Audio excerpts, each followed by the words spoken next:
He was on his way to work on Monday morning when he heard the news that a body had been discovered in a rented flat in the old Thingholt district near the city centre.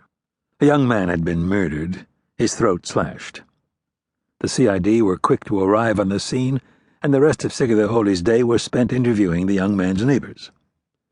At one point he ran into Erlendur, who was in charge of the case and appeared as calm and unflappable as ever.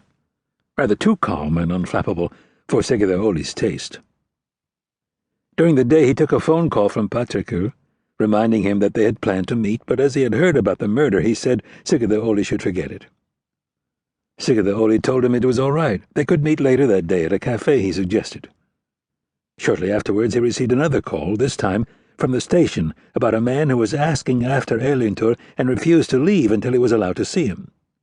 The man had been informed that Erlendur was on leave in the countryside, but would not believe it. Finally he said he would talk to Sigurdur Oli instead, but eventually left after refusing to give his name or state his business.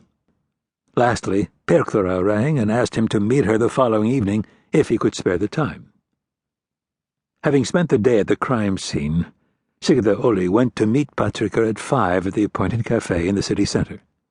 Patrikur was there first, accompanied by his wife's brother-in-law, whom Sigurdur Oli knew vaguely from parties at his friend's house. There was a beer in front of the man, and he had apparently already emptied a shot glass. "Bit heavy for a Monday," Sigurdur Oli commented, looking at him disapprovingly as he took a seat at their table. The man smiled awkwardly and glanced at Patrikur. "I needed it," he said, and took a sip of beer. His name was Hermann, and he was a wholesaler, married to Susanna's sister. "So, what's up?" asked Sigurdur Oli. He sensed that Patrikur was not his usual self, and guessed that he was uncomfortable about having arranged this meeting without warning Sigurdur Oli that Hermann was coming along. As a rule he was the easygoing type, quick to smile and always cracking jokes. They sometimes went to the gym together early in the morning and grabbed a quick coffee afterwards, or to the cinema, and had even holidayed together from time to time. Patrikur was the closest thing Sigurdur Oli had to a best friend. "Are you familiar with the term swinging?" Patrikur asked now. "No, what? You mean dancing?" Patrikur's lips twitched. "If only," he said, his eyes on Hermann, who was sipping his beer. Hermann's handshake had been weak and moist when Sigurdur Oli greeted him. He had thin hair, small regular features, and in spite of being smartly dressed in a suit and tie, had several days' stubble on his chin.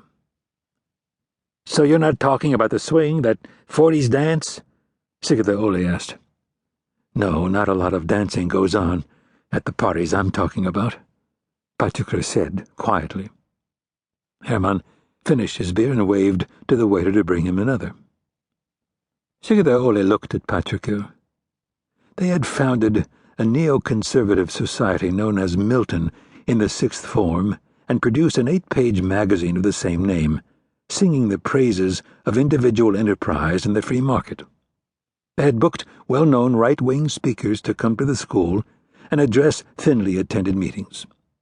Later, much to Sigurdur Oli's surprise, Patrikur had turned against the magazine, developing left-wing sympathies and starting to speak out against the American base on Mythnesheide, calling for Iceland to leave NATO. This was around the time he met his future wife, so it probably reflected her influence. Sigurdur Oli had struggled on alone to keep Milton going, but when the magazine dwindled to 4 pages, and even the young conservatives no longer bothered to turn up to the meetings, the whole thing died a natural death. Sigurdur Oli still owned all the back issues of Milton, including the one containing his essay, "The U.S. to the Rescue: Lies About CIA Involvement in South America." He and Patrikur had started university at the same time, and even after Sigurdur Oli had abandoned his law degree in order to enroll at a police academy in the U.S., they continued to write to each other.